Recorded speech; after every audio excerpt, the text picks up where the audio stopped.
I'm gonna introduce Mark in a minute because out of the people up here is the one that needs an introduction in this conversation. But I want to give you a little bit of background about why we wanted to have Mark here in relation to the show. The first thing I want to say, first we want to thank all the people who did extraordinary work for the show. This is a tribute to their effort and obsessions and desires and dreams, or whatever we want to call it. It has been super successful, as you saw in the opening, and I think this is a tribute to the work and the interest on this particular problem, which I think it can become the blueprint for a series of shows that we hope to do in the years to come. That is slightly different than the traditional shows that happens in a School of Architecture, or even in museums when they come to the role of architecture in relation to exhibitions. Specifically about the show that we, for the lack of better word, there is a kind of established model of operation in which David and I, we get the role of curators, but we joke internally that we were really more like the show, you should say, selected by David Rue and Hernan Alsonso, because we really didn't curate it. It was much more a selection of it. And we know selection is part of the curatorial process. But in a way, the reason why I'm talking about that is because there was a desire also to allow a lot of latitude to each of the participants in how to interpret the problem of detail. And again, I probably will cover that in the conversation, so I don't want to get into the specifics of the show or what were our intentions. But the reason why I wanted to have Mark here, because in many ways, an intersection between the work that he was doing at that time as an editor of an AD issue called The Future of Details, and he asked me to participate. And in my very poor skills in relation to writing, I put something together that was called Close Up, about this notion of the future of details. And in a way, that was kind of what triggered the origin of the show. So this show wouldn't happen if Mark didn't edit that particular issue, and it didn't happen if he didn't force me to write something. So I thought it was just fair game to bring in the person which in many ways triggered this discussion at large at the school. So David and I, we're gonna give the center of the stage and the provocateur role to Mark, and we're gonna try to respond and react to whatever he thinks we wanna talk. He gave us some sort of a clue about, I think, like 500 lines of topics that he wanted to discuss. Probably we're only gonna cover 3 or 4 of those 500 in the 45 minutes, an hour that we have. So let me introduce Mark, and then Mark will take it from there, and let's see what we can do with this. Mark Garcia is a researcher, writer, photographer, and academic. He's the MArch RIBA Part 2 Senior Lecturer in History, Theory, Futures in the Department of Architecture and Landscape at the University of Greenwich in London. He has worked in industry for Branson Coats Architecture and SOM. He has held academic research and management posts at St. Anthony's College, Oxford University, and the Royal College of Art, where he was a researcher and co-coordinator. He has been also the editor of multiple AD issues, which most of you are familiar with. But on top of that, he has a really true series of obsessions, which he pursued in a very aggressive and borderline rude, sometimes in a good way, about subjects like the issue of details. One last thing I want to say in relation to the show, it's very important to understand that we talk about details. It was not necessarily construction details the only default condition. It was about the notion of detail. So in any case, Mark, I will let you to get us going. Well, thank you very much. First of all, I'd just like to say that it's a great honor to be here. I wonder how many people it has occurred that you may well now be the best school of architecture in the world. No one's clapping, no one's smiling. So it's old news. We know. So it's rude to applaud when something about what you know. So what I've done tonight is write down a series of concepts, topics, questions, issues, themes that I think might help us understand the show a bit better. In no particular order, I think I'd first like to start with the curation and exhibition design of the show itself, in terms of the fact that it's a cross-section, it's a sample, it's a representation that seems very West Coast, US, I would say, on the majority. There are some token East Coast people, and there's Ben and Theodore. What's wrong with Europe? Oh, so many things, but Are there other people there? Really, it's a question about what does it actually represent, and if it is West Coast centric, then what are the reasons for that? There may well be very good reasons for that, which I believe there are. I guess I'm curious how that appears to you coming from the outside, how you read that. I think I'm too in it to really have a perspective on it now. Well, just by going through the list of contributors and noting their affiliations, where they grew up, where they're currently teaching, and it does seem very West Coast SCI-Arc centric. Well, Hernan might have some things to say about the practicality of it, of doing the school exhibition. Like in every show, there are the desires, what you want to achieve, and also the certain pragmatic aspects. One of them was this being the first show in the new era in the school. There was a desire also to broadcast a healthy number of faculty members. So there was a kind of a political branding, advertising component to it. And there is also the pragmatics of it, because they're all the pieces, with the exception of Frank Gehry's piece, which is a prototype that was already in his office, they were produced specifically for the show. So there was a certain pragmatism in terms of the distance for it. And but the third, and probably the most interesting for the purpose of the conversation, all the details that were selected, they were projects that were unbuilt. And in many ways, I would argue that in terms of innovation and thinking about what it may be in relation to it, I would argue that yes, there is a West Coast and the LA attitude where I would find it not more progressive, but more aggressive in the pursuit of some of these problems. So that maybe have to do also with the proximity of what you know, but also with the absolute conviction that something is being germinating at this particular time in here that is very unique and different in other places. The thing where I will say that is with Europe, what you're saying, what is wrong with it, I don't think that the particular things are wrong in relation to architecture, but is in terms of the speculation, most of the practices that I admire and respect in Europe, they're much more focused in the straightforward production of the profession. And we wanted to have a higher level of speculation, which it tends to be more on the side of people who have, let's say, more time between buildings and buildings. So there is a certain kind of, I would argue that certain West Coast architects are building less than European architects, and it seems like a contradiction or a paradox. There was something about that we thought it may be more powerful to speculate about this problem. I would add that, in truth, it never even really occurred to me to attempt an objective global representation. These were merely the people who I was interested in seeing how they responded to the provocation. And of course, they will always be kind of a perspective from where I stand. And I find, but I would go a little bit more further to agitate that I generally find the attempt to do an objective survey to be always false.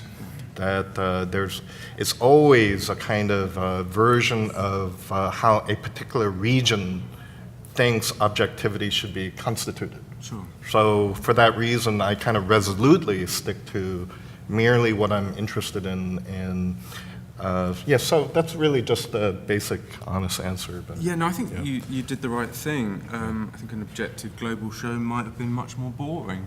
But how representative is it? Is it representative of SCI-Arc?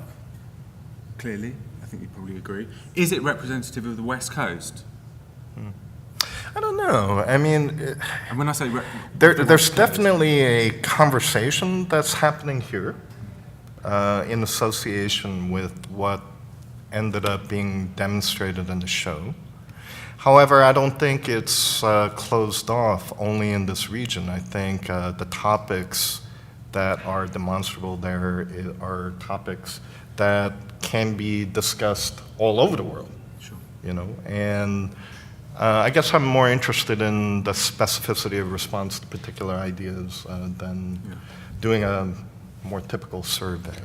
But one very brief thing I would add to that, I would say that I don't know if it's completely representative of SCI-Arc, but for sure represents an aspiration that SCI-Arc has, which is the idea that the notion of the detail, it forces the architects and we ask to speculate about a sense of reality or modified reality that I think at least we aspire to. Sure. I mean, there is a desire about not to work completely in a kind of experimental thing. I'm very interested, for example, to the concept to replace the war and the concept of speculation over experimentation. So in that case, it maybe it represents what I would say certain aspirations of SCI-Arc. I'm not so sure if it does a fair representation of SCI-Arc, but honestly, I don't know. I'm with David on that. I don't think we were thinking in those terms. Sure. It's more, there is a reason why we are in here. Is the people that are here is the people that we tend to find interesting. So it was more about let's put together, and there were other people who could be in the show too, and there were other reasons for don't include them, and some of them were practical, like budgets or size or, or dimensions of the gallery. If there was one thing that was more of an attempt to be somewhat objective as a modality, was to try to address different, I guess, generations of practice or levels of, I guess, I don't know, like the degree to which, say, a Tom Main or Frank Gehry is operating the world will certainly be different from people that are still kind of early to mid-career. Sure. And I think that was very deliberate, that we didn't want to focus only on one particular kind of group of people of a generation, but to try to see how the question was being addressed at different levels of practice. And, But you didn't put any students in it? No. Why was that? Why was that out of curiosity? I don't know. It never even occurred to me. Why do you think we should have? No, it just seems a very, very clear distinction. And one of the things I sometimes find is that actually, in terms of staff and student levels of virtuosity, sometimes the students are better than the staff. That might perhaps be true, but one big Some difference. giggling of recognition there. Yeah, I mean, it's hard to prove, I think. But but I think one big difference for me is I think for whatever artificial value that produces to have graduated, I think once you assign an identity to oneself that's post-student, it does require far more responsibility to stand for an idea, completely independently. So I think it would have been somehow inappropriate to mix student work into this. Yeah, sure. Yeah. Now, the second thing I want to do is kind of bring in two very, very different precedent exhibitions. And they were both at the Biennale. The first one was Toshiko Mori's room, quite a large space, in fact, in David Chipperfield's Biennale of 2012. And that took a series of modernist, often, cross-sections, just very, very clean slices, all at the same scale, very kind of wafer-thin, of various different, mostly modernist buildings.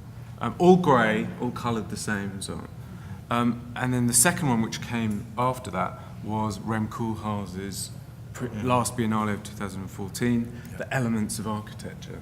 And what I really liked about this particular show in relation to REMS was, well, in relation to both of them actually, though I'm not going to comment on Maury's in particular, but was that Rem very much stood away from technology. He was not really interested in the future or speculation, though very minor kind of comments were made.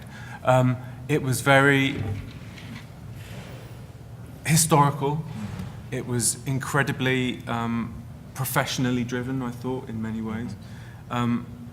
Did you look at Rem's Biennale? Did you? Was there a conscious dialogue? We were talking last night about this. It didn't occur to me until you mentioned last night. Yeah, me too. I didn't go to that Biennale particularly. I didn't follow it that much. So now that you mentioned, it kind of makes sense. It's an interesting dialogue, but I will be lying to you. It was something that we took in, at least from my side, and I don't remember any of the conversation that we had with David. Yeah. That it didn't come up at all. I think it was extremely interesting that you brought up that comparison last night when we were talking.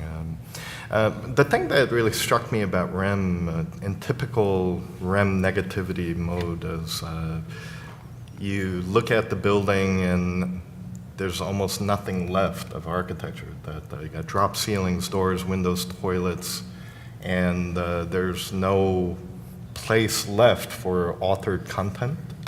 And so I took it as a kind of show about the death of that kind of architectural authorship. Mm-hmm. So one observation I had as really the only general observation I had about the show and what came back was you zoom in and typically, you could have imagined we did a show by detail with 16 completely different projects at the middle scale, totally different authored content. You zoom in on the details of all 16 and they all have the same identical crappy generic details, right? And that at that scale, they're all identical, which I think is kind of Rem's point. That's how I took it. So what I found so interesting here is you zoom in on the work, at least with this work, and there's just more fiction. There's more authored content. So I took it as a kind of concerted attempt to claim the scale of architecture as a domain of authorship in a time where it's becoming very difficult to claim authorship at that scale. But the other thing I will say, which, and this is probably more an ideological statement than anything else, and which always fascinates me about somebody like Rem, and I think the Biennale was no exception, is he has an extraordinary capacity to have an absolutely reactionary point of view that he managed somehow to mutate into something progressive. And that requires a level of cynicism that I personally don't have. So for me, is you take something progressive and you try to make it more progressive. So there's not really that much mystery of it. And this is, to be honest, a big motivation of this show was just almost colic curiosity. I mean, I was intrigued by people that I like or I find interesting or sophisticated what they do, how they will operate. So some of these premises are not they're not naive, because the last concept I think it will define either David or me is naive. But there was a certain fairly simplistic point of view to say, okay, this is an interesting problem. With the last army of technology and so on that has been hammering our profession and discipline in the last 25 years, is there so much innovation? Is there so much novelty in it, or things are more stable? So it came more from that idea than revisit, which that's what I'm saying. It's completely opposite in the way at least I read how REMs operate on a regular basis, in which maybe the Biennale was the most extreme version of it. And in that sense, I would say this is completely the opposite. I mean, this is, I would say, it's way more optimistic, and it's about to figure it out. Okay, there is a lot of possibilities. There is a lot of opportunity to do things, and some pieces are better or worse at that. But I would argue that comes across at the end of the day. A reason why I strongly wanted to have Nuri Barshai's artwork in the show was, in the back of my mind, I was thinking, I've always been interested in this period, about 300 years ago, where the microscope was developed by Hooke, and then it spurred this intense focus on this premise that if you go in closer, that's when you see the more true. That's when you really see what a human being is, or really see what a plant is, and so on. And I think there's something truly, I think, false about that idea of locating the truth of things. That I'm way more interested in this type of work where it gets weirder as you get closer, or you do the close-up on the face, and somehow you then suddenly see the true intentions of that criminal when you get the close-up shot, but you just see another kind of fiction or fake, and it just gets weirder and weirder, So. Well, I'll talk about the weird in a minute, because it's a really interesting subject. But first of all, kind of before we move on to that, can I ask about the exhibition design? Because I think there's quite a disjunction between many of in fact, the majority certainly, of the style, the form, the sensibility of the works on show, and then the exhibition design itself. I mean, it's a tale of two centuries. It's modernism and then now, or the future. Why did you make that very conscious decision to pull back from any further kind of designerly intervention? Duchamp famously said, in exhibition design, the individual works should not be allowed to get in the way. You've given them privilege, very clearly. And why is that? I don't know. I had a very simplistic, practical thought that I knew the work that was going to come back was going to be all over the place. And I thought it would be really good to have something generic as a counterpoint to were just give structure to it. Were you scared of competition or insult? No, I just wanted a counterpoint to what I knew was going to be the variety of the object. It was a counterpoint, but also was it was a conscious decision of the two of us to don't include ourselves in the show. So I didn't want to include myself or David by designing the show. So it was also a conscious decision to see, okay, this is what the work is. The focus is in the object. The only thing we can with a reflective surface just as to add another dimension how to see the thing. So there was a sense, and also to be honest, there was a desire to produce a much more generic museum environment for these things, and this have to do with the whole story of the gallery. I mean, the gallery has been basically for 10 years kind of the host of a series of freak shows. So in a way, there was also desire to make a very clear statement in which now being here on the stage and talking the two of us is kind of a contradiction, but really to get the curators really as much as possible out of the picture and to really be the work to be that. So honestly, I didn't think in terms of modernism and so on. It's just also there was a pragmatic aspect to it again. Which again, this is not a museum, it's a gallery of a school, and some of the original ideas that we flirt with something more ambitious at the design level. We were thinking in gigantic petri dishes and so on. It was incredibly expensive, and we wanted to put all the resources and give it to the architects to do their pieces. So there was a pragmatic to it that comes with any projects, and in this case, us being the client of the project. So sometimes some of the things are super choreographed thought, and sometimes it's just, it's too fucking expensive, let's just do that. Yeah. Also, I think it was the unpredictability of what was going to come back. I think now that I see the pieces, if I had to lay out the exhibition again, I might do something a little different now, but because some issues are becoming more important than others now. But also, you understand the frustration that the clients have something with us, with architects, because to get them to give us information on time to plan. So a lot of things we can, let's put this in a fairly generic way, because we're not going to get the pieces until 1 or 2 days before. We're not going to really see. So there was also that aspect to it, which it was what David refers as unpredictable. Yeah. So we just knew mostly about the dimension would fit into that, and we went with that. You ask for the horse and they give you a camel. Yeah. You ask for a horse, they give you a camel. I mean, I think it's I think it was a kind of wise move in many ways. So that wasn't a criticism. It's just I just don't know quite how such strong designers were able to resist. Because we're doing our own shows later on, so I'm saving all the energy for that. David is doing a show there soon, so he's going to be on full display, and all the other ones going to be able to criticize him. To go back to weirdness, in many ways, I don't think some of them were weird enough. There was life. There was Nurit Barshai's living bacterial installations. There was no movement apart from on the clock, on Neil Denari's We were promised sort of mind. we were promised movement by some of the architects, but they didn't deliver. So you know, for the record, there was movement in the original version of it, but like movement, we know what happened with movements. They usually die. In other Or words, they stop moving Or they eventually. stop moving. Or they stop moving. in other words, there were many things in architecture which are current, which were absent.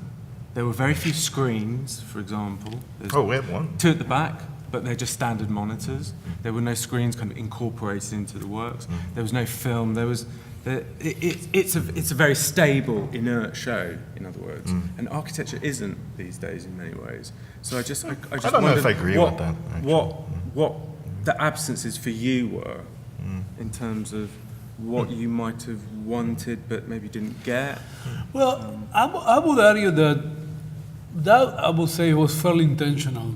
I was interested in something fairly physical and fairly conventional, maybe the wrong word, but something that really engaged with some kind of they negotiate the conventions of it. So again, we didn't censor anybody in terms of what they wanted to do, but my sense is through the conversation that we have over the phone with the people who were asking, it was coming across that we wanted to be this really about architecture, like the heaviness of the thing. So there will be other shows to explore that, but in this case, I would say that was a very conscious decision that that other mediums would not be, at least were not encouraged. Were not discouraged, but certainly they were not encouraged to be incorporated. Explicitly, you can. Yeah, as a matter of fact, a couple of architects requested a couple of things, and I used the excuse of budget to say no, but the real excuse was no, we don't want that. But so there was a little bit of that. Yeah. But yeah, no, I would say that was a very conscious decision that it would be fairly static. I guess I'm thinking of robots, I'm thinking of social media and the Internet of Things, I'm thinking about 8-axis milling, I'm thinking about simulations, interactivity, participation. I don't know. You think, well, maybe it would have been interesting to think about what the detailing issues might be with things like this, but I'm not quite sure how I would respond to what does it mean to do a close-up of social media-based form making. I don't know. Also, maybe it's right or wrong, at least in the culture that we are immersed, there is an assumption in which the technology is part of it. So, again, I'm not so sure if this was a very conscious effort, but for sure there was an attitude to don't celebrate over the top the notion of technology, which is wanted to be there by means of production, but not necessarily as a mean of being. Yeah, I think there was also here like to try to go counter to the assumption that we should safely locate the architectural thinking at a nice, safe middle scale of form, and just assume that when it comes time to detail it, you just give it to the engineer or the curtain wall consultant and just get it done.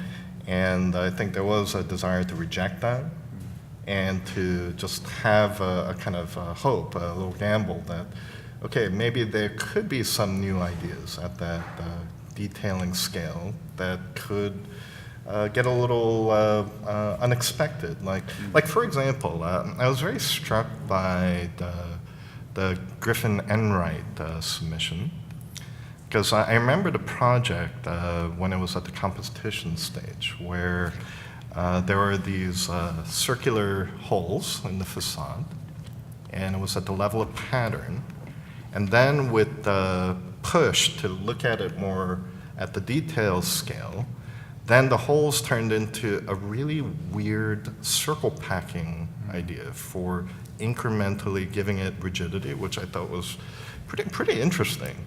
So I think I really enjoyed that kind of idea, that there could be very strange, unexpected ways to deal with problems if we could just remove this from the kind of urgency of a practice, which you get by doing it for a gallery, for an unbuilt project. So I thought that was definitely a deliberate kind of desire I had for this. I don't know. I found some bits. I think it could have been more freakish, more monstrous, more alien. I think. I think I quite like the Michael Young's piece, which was kind of moving towards something less polished. I quite liked its. That for me, that was kind of the most strange. I think. I mean, what was missing for you in terms of the kinds of qualities of the detail that perhaps isn't to be found in the profession, isn't to be found in schools of architecture, is somehow outside of that, is the most alien?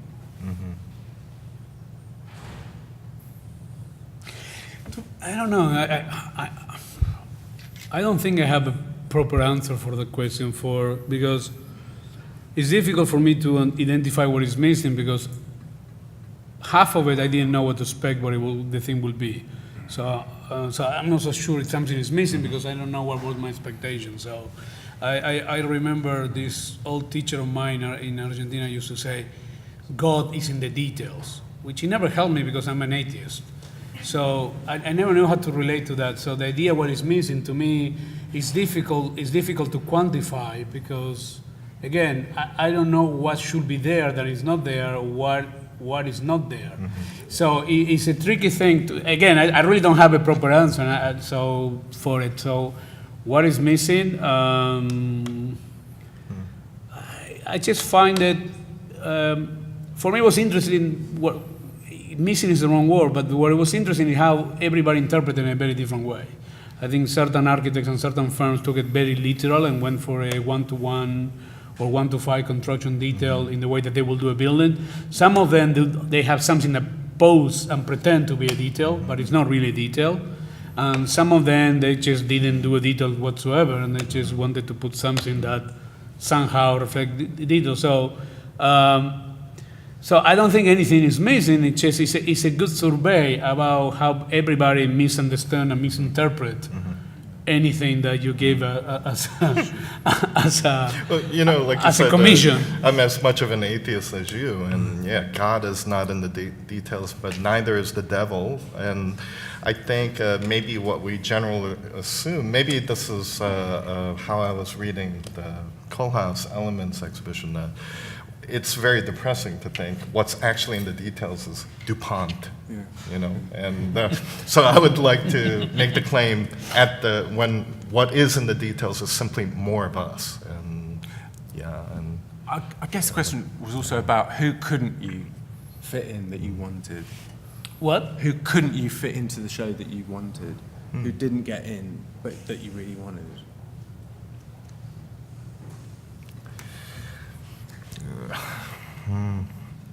Well, there were definitely people we probably would have wanted to squeeze in here, but I don't know. We have to love all our children, and we can't. I would want to squeeze somebody. Honestly, I would love to have somebody like a Chipperfield or Sana, who have the most boring construction details, and I thought it would be interesting to have that level of it. So there was that line of thinking that I thought it was it wouldn't be interesting to have more on the spectrum of. I'm fascinated by the complexity of sometimes. I would say there's a lack of representation of what I would call the apparent simplicity of details. That I wouldn't like to have 4 examples of that. I wouldn't like to have. You wouldn't like to have? I wouldn't like to have. I mean, those that, just for the sake of to have that in the conversation. But again, at some moment there was a limit, and we wanted to go for the one that this was an opportunity to speculate about problems that on a regular basis maybe don't get the chance. Sure. With few exceptions, again, like Tom and Frank and other people who they do this on a regular basis. But maybe, I mean, again, there was other people within the school, there were other people in other schools that we would like to have, and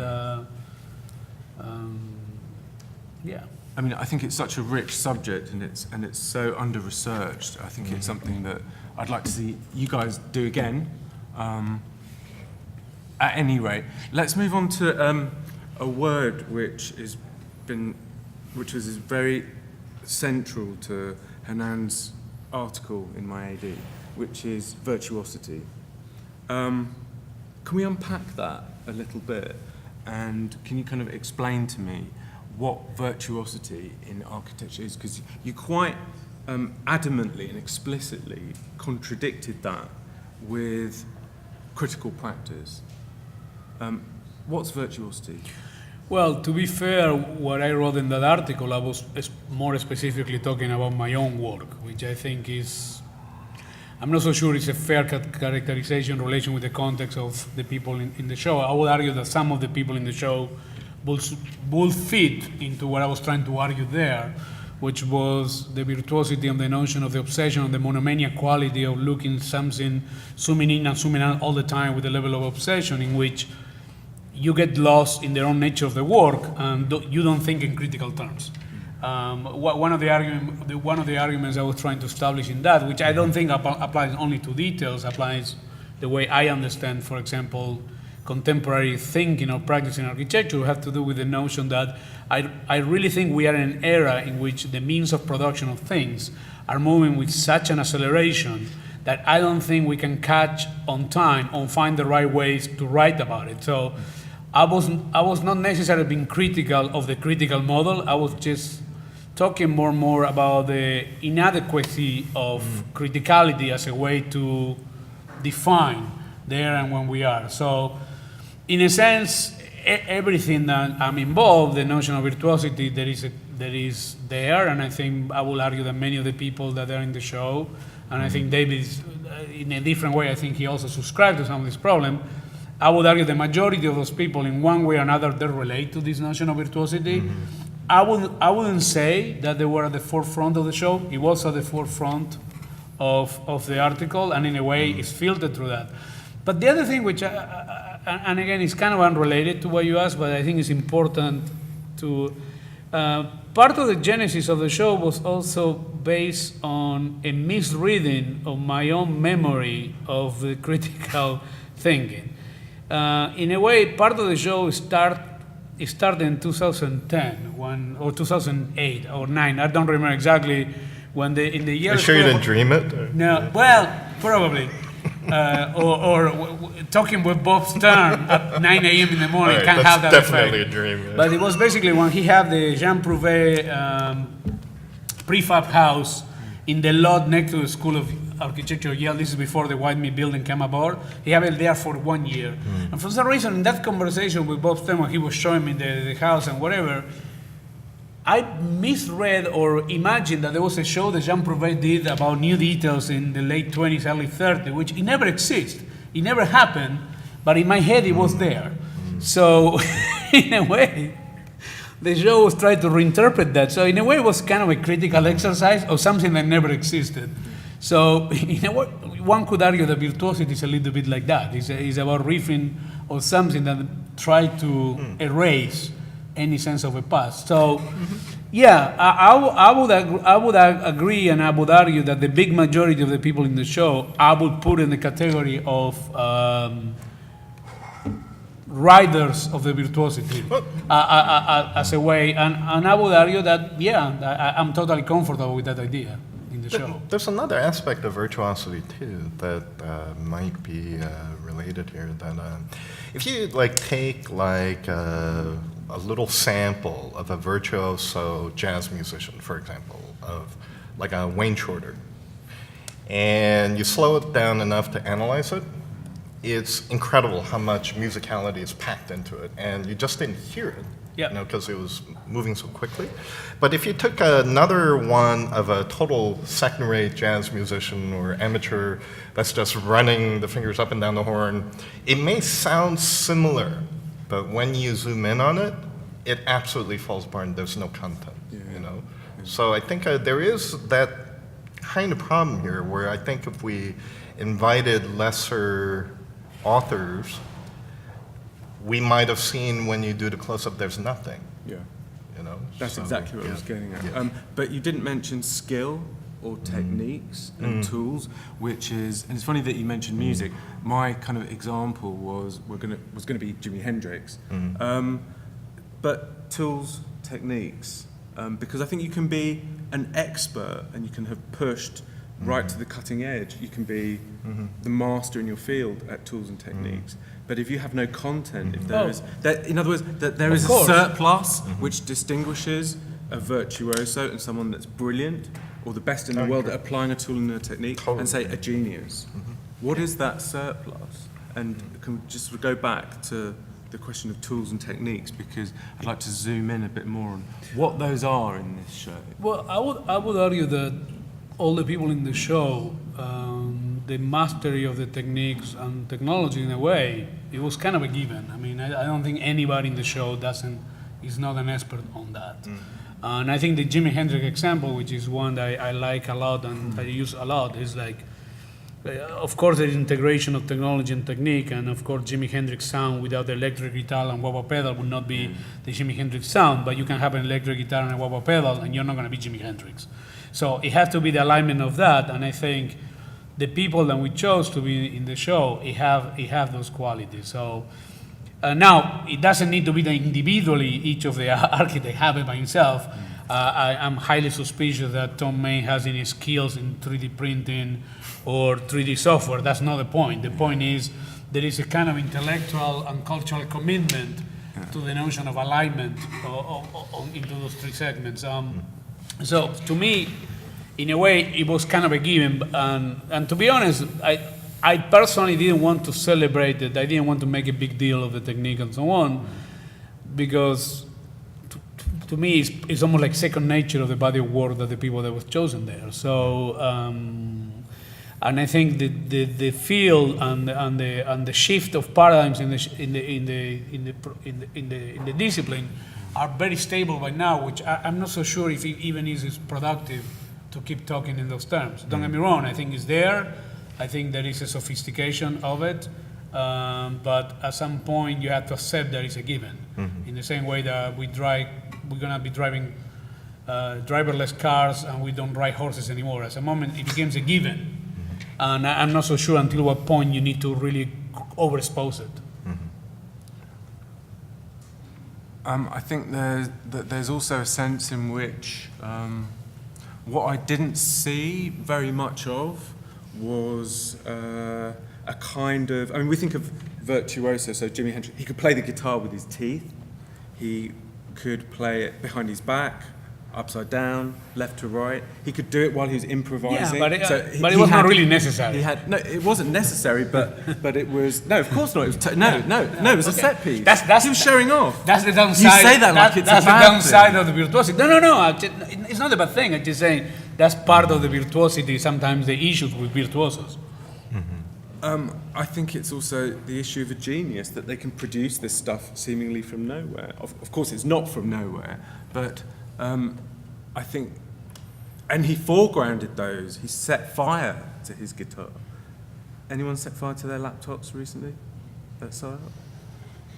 Or what would the equivalent be? In other words, what would the? This seems very retro to me to do things like that. Okay, let me put this another way. I think also a virtuoso, or at least a genius, is someone who becomes an expert in those tools, or or denies those tools and somehow vandalizes them, abuses them, is violent towards them, deliberately misapplies them, in other words, punk, and therefore, by breaking them, they make new ones. Yeah, maybe going back to your previous question about Alien, I think I share a similar desire for example, virtuosity being incorporated not to normalize weird ideas, but actually that's the path to where we get to things we haven't seen before.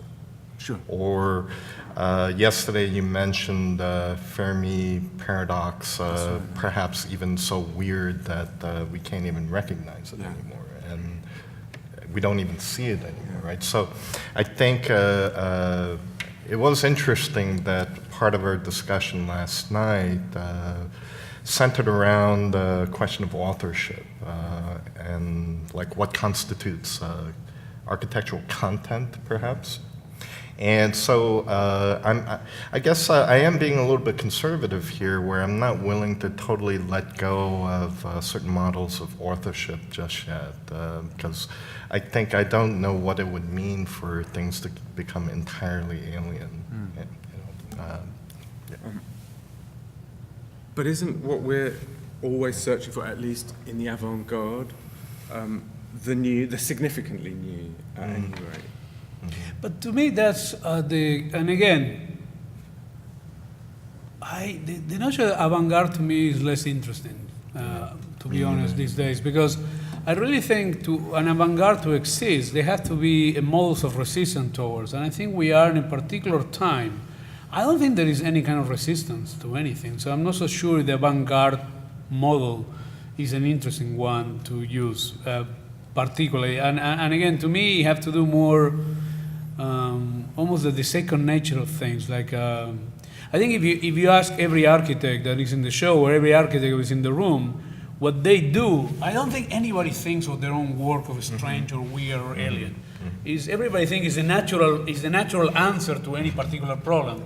So what I always find interesting about avant-garde is most of the people who declare themselves avant-garde, they never were avant-garde. I mean, the avant-garde gets declared by other people. You cannot just say, I'm an avant-garde. I mean, we're all different. You know what I mean? It's like what Jeff always says with the Monty Python is, we are all individual. I'm not. So I'm not so sure if it's a valid. In any case, let me put it this way. I think it's valid. It's never in my radar as a problem. I mean, I think that word's loaded with kind of historical baggage that I don't want to kind of get bogged down in. But what I mean is at the cutting edge of the innovative, of the new. I think you always have to aspire to produce new and original with knowing at the back of your head that it's almost impossible to get it. But I think the search for originality and the search for innovation and for newness, I think it has to be the main driving force in any cultural endeavor. If not, I don't think it's worth doing it. Well, I think it's the main driving force in research, and I think it's the main driving force in a PhD, in a patent, for example, which we think of as kind of the highest levels of kind of global innovation. Yeah, like I disagreed last night. Not for me. You're all incremental kind of innovationists. The type of originality that comes from assigning processes and inventions that have not been booked yet legally, I think is not a sufficient concept of originality for cultural production. Yeah, no, sure. And if I was a scientist, I'd probably feel differently. But as an author, that's centering activity around problems of originality by other means, it doesn't really have as much appeal to me. I think maybe this is related to the question about avant-garde, where I, for one, see, I don't see any possibility that a viable form of political resistance can come through some notion of the production of a new, because I think it's hard to deny the production of the new is the logic of late capital, And I think the production of the new devolves always into the new in the way you think the new should look. And so I think for me, the only viable strategy left is to contest the reality principles of the world. And that could be done in many ways. It could be done optically, but it could also be done through inventions, I think. So the best moments for me in the show were the moments, like for example with the SU-11 piece, that was a damn weird way to use extrusions, and so that kind of work gives me some hope that some kind of pressure can be put on the thing that looks so goddamn real, the metal extrusion, and it can be pushed into something else that's unrecognizable. Yeah, I think that was the piece that for me kind of completely swung me over quite over a week of seeing it firstly in the photographs and then seeing it in the flesh, as it were. It became something completely different, and it held my attention and interest, I think possibly more than any other piece. Just to go back to my question about, again, research and innovation, so let's kind of just jettison the avant-garde.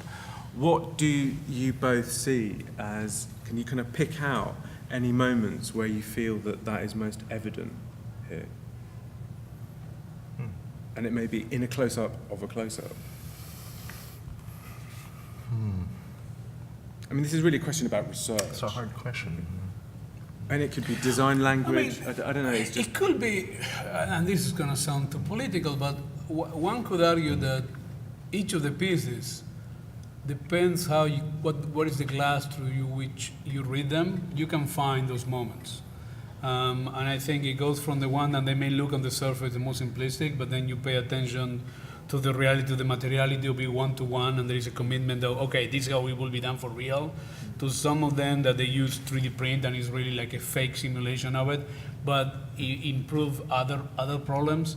Or, for example, we were talking today for example, in Elena's piece, the real materiality of the thing and putting it together and so on, that is something incredibly difficult, which at first glance it may not look like that. Or when we were looking at Tom's piece, which to me was interesting because when I see the totality of that project at a museum, it says one thing, and when I see the detail, I can see the DNA of his own trajectory as an architect emerge. So there are all these revealing things that is kind of an interesting also moment in time, because you were mentioning when we were looking in the gallery, it says, oh, there's certain elements from the Deacon show that start to emanate. And you say, oh, yeah, I can see why. And I would say that is part of the certain revisionism that we're going through when I call the intersection of contamination of technology. So in one way, I would argue that most of the pieces, they all have a certain level of that moment that happens. It doesn't happen in every piece. So for example, to me, the Neil piece was very interesting when he says it was a one-to-one because there was a time capsule. So I would joke, oh, so you did a clock. It was a time capsule, you did a clock. But there was something really strange about it because it was something that didn't have any pretension to be architecture. It was something else completely off. And so, again, if you go piece by piece, there is something about each of them that produces the articulation of what you argue. So, again, You diplomat. yeah, it's a little bit, as I said, political, because in a way, it's like what David was saying, half joke, half serious. I mean, you put the show, you select certain people, and in a way, each of the projects became like your children, and you want to protect each of them for different reasons. So there are one that you like more or less, and there are one that you think are better or worse in certain aspects and so on. But in terms of what we're trying to achieve collectively, which for me is important because I think at the end of the day, architecture as a cultural practice is a collective thing. Sure. So I'm much more interested in the outcome of reading the 16 pieces all together than actually to read each of them by, oh, this one is better or worse for this reason or that reason. I must say, I greatly appreciate the questions you're asking because so many of these questions are ones that just didn't even occur to me, and we've had some conversations that there might be possible more lives to this show as it possibly travels. Maybe we should think about taking a heavier curatorial hand in subsequent versions and maybe begin to categorize in lines of thought and maybe even expand to include other pieces to, I guess, make some of these lines of inquiry a little bit more clear here. And there are very different lines of thought here, I think, represented, for sure. I mean, they are all very unique, but they are also, in other words, they're all anomalous and different and so on. But I think there are also commonalities and affinities between them. What are those? What are those affinities for you? What are the things that link them positively for you? I mean, we kind of earlier we went around and we picked a few out. Well, for me, what I said before about all of it being kind of fake is, for me, what struck me as a really interesting thing they had in common. Nobody really went for like a hardcore traditional detailing, you know. See, I think Geary's really hardcore traditional. Oh, really? Detailing. I found it to be It's traditional one of with the the most Frank Gehry, fictional but in some ways. I mean, Frank has become traditional by now. I mean, don't get me wrong, I like it. But this is interesting because you said that thing is traditional, and I would argue that yes, you're right, it's traditional, but it's traditional because he's been doing it for a while. That thing didn't quite exist in 1985 or 1988.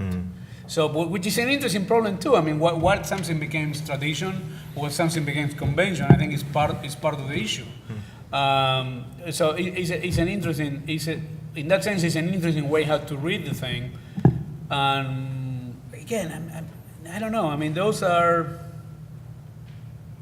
I don't think they are a black and white answer to those kind of things because, again, for me, one of the most interesting things was like every time which I think architecture tries to tackle problem is always an internal negotiation between what is now and the weight of the history that preceded.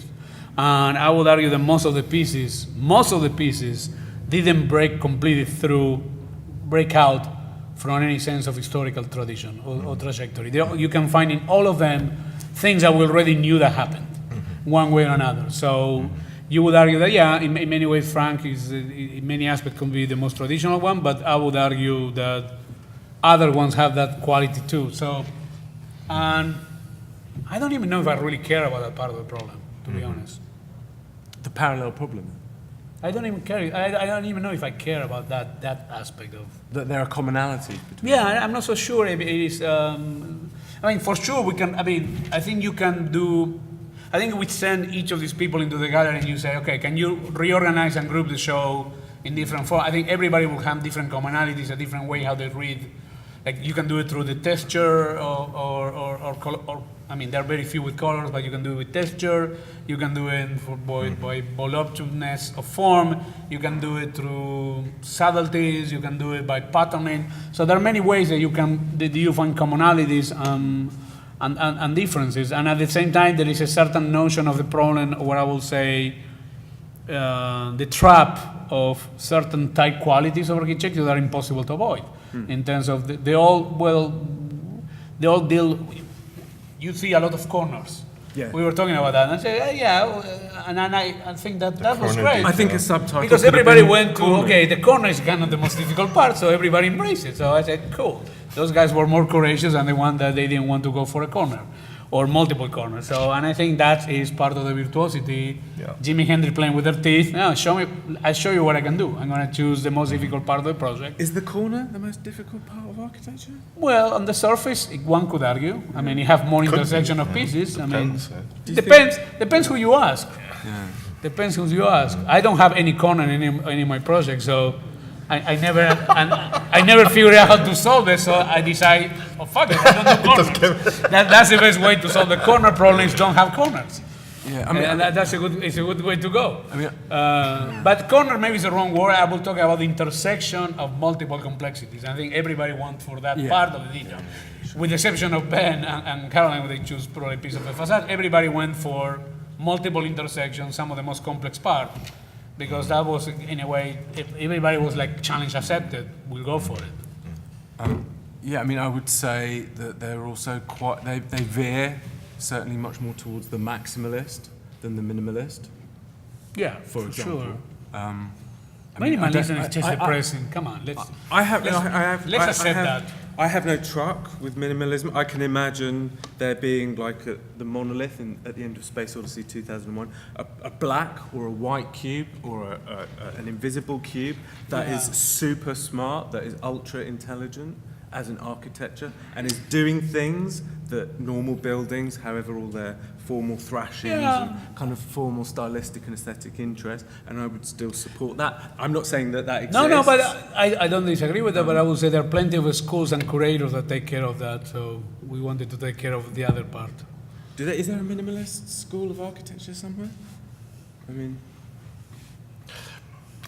Frankly, I don't quite know what the word means anymore, you know? It's just a kind of mode of negativity is generally how I take it. Like, we say no is basically how I interpret that position. And so just given my attitude about insisting on authored content at every opportunity, I find it interesting when you look at, say, the detailing of, say, a building by Sana, where they have to spend more money and more effort to make the detail totally go away, you know.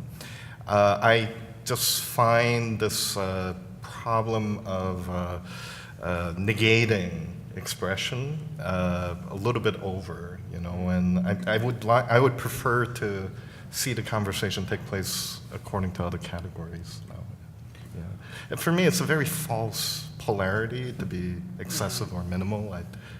I would rather think of it as complex as it needs to be or as simple as it needs to be. I guess my point is that it's very much in favor of form, in favor of style, in favor of aesthetics, in favor of beautiful things. Yes. These are all good things, aren't they? Yeah. Which is very hard to find these days. Yeah, but I will say yes to all of them. Yes. Yeah, sure. Yes to that, too. Do we want to open to a couple of questions from the audience? Since it's Friday night, and everybody probably has better things to do than being here. Or not. I don't want to assume. Yes. Yes. Let's, whoever. Hey, Zach, go ahead.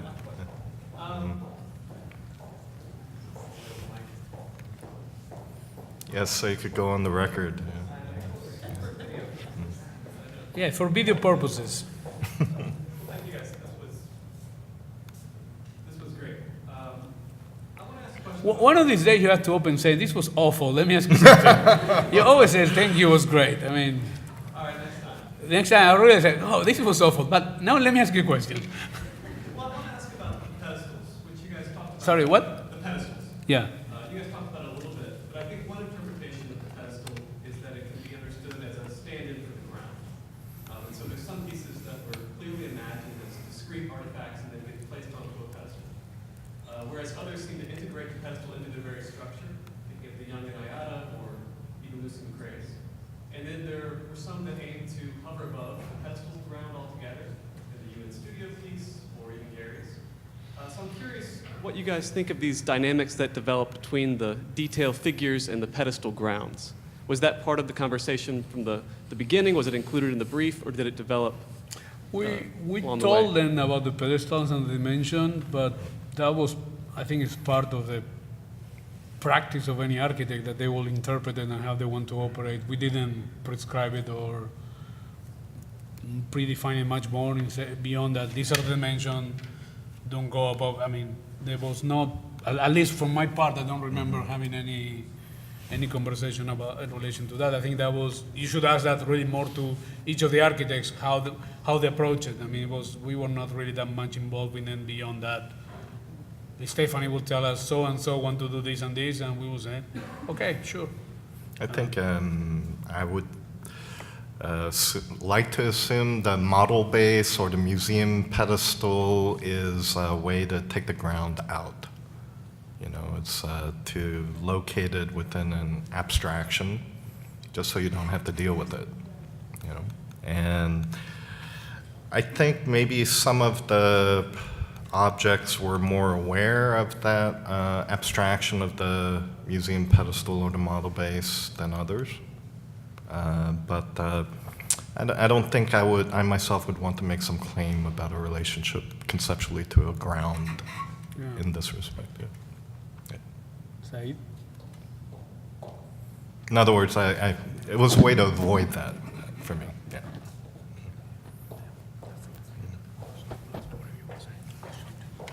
My question would be about architecture and art, and it would be whether these pieces are actually more valuable now that they've been displayed in this setting, that they're art pieces, that there's something you can buy and look at or appreciate. And just that discussion of when does architecture become more valuable? Is it actually the fact that it's a close-up and there's an architectural discourse, or is that just our benefit as students to see that, and actually the artifacts are actually more valuable than what we might learn from them, or what we might, like what the school might do with them is actually more valuable than what we might learn from them? I will say, at least I will take a multiple approach to answer that. One, I will say, yeah, there is something very Marcel Duchamp, like the moment that an object gets put on a pedestal in a gallery and so on, by default becomes an art object independently for what it is. So in a way, yes, these are not details anymore. In many ways, they are art objects, and as such, whatever value on things, they become their own entity in relation to it. At the same time, I think they became some sort of a biopsy or petri dish of a larger idea. The whole role of architectural value in relation to the art and so on is a much more complex conversation, and in many, many ways is a difficult thing to quantify and define, and I think people are trying to figure out that part in many, many ways. But and I will say the third part in terms of the value, we didn't touch on this, but I think it's, and again, it's kind of a jiu-jitsu move in relation to your question, so because there is something about the aspect of the show that, which is, again, is a gallery of a school, and you always have the hope that there is some sort of pedagogical quality there to it, and I think it has to do with the value for the students to understand that how everybody goes around to try to put these things together, then we want you guys to imagine and to do. And from people who are there, from pieces that they're built or under construction will be built, to other ones that are really still in the very high level nebulous of speculation. And that there is a value there in terms of that every piece of the process of the architectural design process is a fascinating one, and it has that quality to it. So, yeah. Well, I think what I really love about the ambition that the school has with the gallery is to not insulate it with the institutional protection of the walls of the school. So what I'm saying is something very simple. You do school exhibitions, usually it's just an excuse to be sloppy or casual and allow the participants to make mistakes and throw shit up, but to just put it out as fully in the world, I think requires a degree of formality, and also it produces a lot of problems about precisely with things like commodification and all this. But I think it should be done. I think it's, if not the school, what school to have a fully culturally relevant gallery exhibition. But I think that's still something to be sorted out, you know, like how you deal with these kind of questions. It's, I don't know, on the face of it, this is a pretty professional show, I think. I'm pretty pleased with how polished it is, but that polish speaks to another kind of ambition that is not necessarily endemic to what you would expect in a school gallery, you know? So, yeah. One more question, and then I would like Mark to give us, Just the one? well, one or two, but quick. Okay. Is it? Okay. Hi. Thank you. That was really great. So in the researches that I've done in the past, one of the stories of modern architecture is the story that modern architecture, such as through Walter Gropius and so forth, and Jean Prouvé, doing the Maison Tropicale, put a great deal of pressure on the building industry to standardize parts and components according to the 4-foot, 4-inch module and so forth. And that building industry went kicking and screaming into that standardization of parts. It seems to me that we're on the cusp of a new demand toward the building industry, which begins to cross that line from, I think, the distinction between a practice and a kind of discipline of architecture to one of a profession of architecture.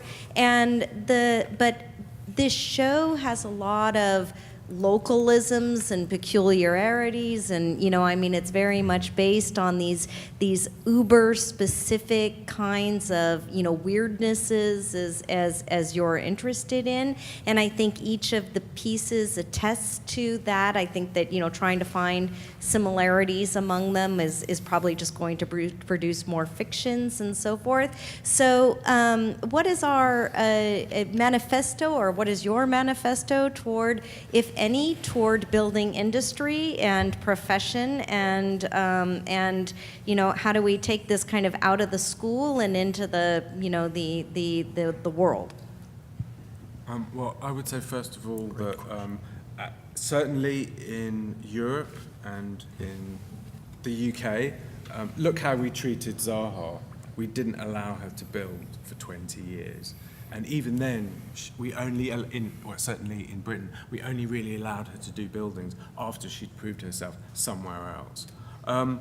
I think we live in a culture in which architecture, especially that's practiced in schools like this, is so far ahead of the profession and the industry that really we can characterize most clients and the profession itself and the industry as Philistine. So I think our job is to re-educate them and show them really what they should be building and what they should be buying. The only thing I will add to that, which I subscribe, in relation to it, I think I personally don't have that much hope in the building industry moving fast enough anytime soon, but that's maybe a misreading. But also I think when we borrow models, which we do very often in architecture, for example, to me, I think we spend a huge amount of time focusing on models of production for the car industry and so on, which they are interesting on the material level and so on, but conceptually to me they're the wrong one. I think, for example, the fashion industry model is a much more interesting model for us, in which the uniqueness and the authorship and the specificity has a value and then finds a way to become standardized, but is controlled by the same people who produce the uniqueness. Seems to me like a much more interesting model to start to look in means of production than, I always think that every time that we look at car industry and bicycles and so on, to me seems to be the wrong one, because that one is based on repetition. And I think the fashion industry, which the high fashion industry is much more, and I know I'm going to be critical of fashion thing and so on, I don't care. But I think as a conceptual model, it seems a much more interesting one, because it's the one that trade on the quality of uniqueness and or the pursuit of originality as a business model that can be renovated on a regular basis. So this notion of standards and so on, I think we also need to rethink how we're going to deploy it, because clearly the traditional association with line production is not quite cutting it. So I think we need to become more creative about that. Well, I think if you're surrounded by a milieu of crusty old craft culture, right? In that kind of milieu, standardization could have constituted and did constitute a project, an intellectual project. I think the situation is extremely different now, and standardization is primarily a means of risk management. So I'm very happy to resist that and to insist on more risk, and resolutely pleased to issue the minority report. And yeah. This is the last one. Show. Was there any? Was Antonioni's blow up a point of reference for you? Because hearing David talk. What's that? No, I'm just giving you the chance to reformulate the question. No, I mean, No. no. Okay, but so when hearing David talk about microscopes and Nulit's and looking at Nulit's petri dishes and the idea of like cropping, there's the scene where the protagonist in the film, the photographer, is zooming in by blowing up the image. So hearing David talk about Nulit's petri dishes and like the sort of fetishization of like the truth is in the detail by zooming in. I think for me the show worked, so this is my comment from the question of blow up, is that the show is productive when these things work and are read at multiple scales, that they are, in a way we're not doing the middle scale of form, right, of object, but they are objects on a pedestal that then have a life in relationship to one another, against one another. This is now, because they could be read at multiple scales, and I think that's, I think that was part of the intention of Yeah. you guys. No, I think your take is absolutely right. The reason I say that had nothing to do with Antonioni because it really came from an old command that there was in the original Alias Studio program. It was called Close Up. This is before you can really zoom in fast and forward. There was a command that you can close up that will bring the thing up. Oh, you used Alias too. Yeah, so it came from that. It came from how far we came from when we started with that thing. That now you can really rotate and so on. So, but yeah, then we blow up and all that come. And I think your take is the right one, and it's an interesting one in relation to the show. But in the relation with the title of blow up movie of Antonioni, no, there was not. It didn't come from that. Well, you're right to make the reference. I mean, maybe he didn't think of it, but I certainly did. And, Yeah. But Antonioni also had the same premise, didn't he? You zoom in, there's nothing there. In the last scene, the guy disappears, gets practically photoshopped out of reality, right? So Don't get me wrong, we embrace the relation after, but it didn't come from that. yeah, it's great. No, I think this is much more intelligent and controlled than a sort of deconstructivist postmodern explosion, which is just kind of totally about accidents and chance. I think this is much more carefully controlled and forensically and surgically conducted in many ways. I would say is that there is a pluralism to that particular image or scene that I can see here. I think about Chairman Mao's famous phrase, let 100 flowers bloom. I think there is that kind of fecundity of innovation and research here in this exhibition. What I also see that I find valuable is and I think we should actively resist, is people outside of architecture telling architects what the detail should be. In other words, the instrumentalization of the detail, that it should be buildable, that it should be 100% popular, that it should be used extensively in the profession or in the building industries. I think that we should resist it. I think there is an effective and modus operandi that I can see bits of here, which is about the detail for the detail's sake, and I'm happy with that, and I think that we should defend that. Sometimes a detail can be the most important thing about a building. In fact, it can save a building. In fact, the rest of the building can be totally mediocre and meaningless. And just one very, very good detail can save the building and create a new architecture. So I think that, and I see that quite strongly here. I would like to ask the question, though, and it's a rhetorical question, which is, what is there still left to achieve with the detail? It confronted with so much invention and innovation here. But I'd also like to, I'm reminded of the quote by Francesco Borromini from 1725, posthumous quote, where he said, never overlook the small things amongst the great. And I think we're in a very lucky position. You're in a very lucky position to be in the school where you're doing both. And I think that's what I would like to end. Thank you, Mark, for coming, and thank you, the architects in the show. And Thanks for listening. thank you, guys.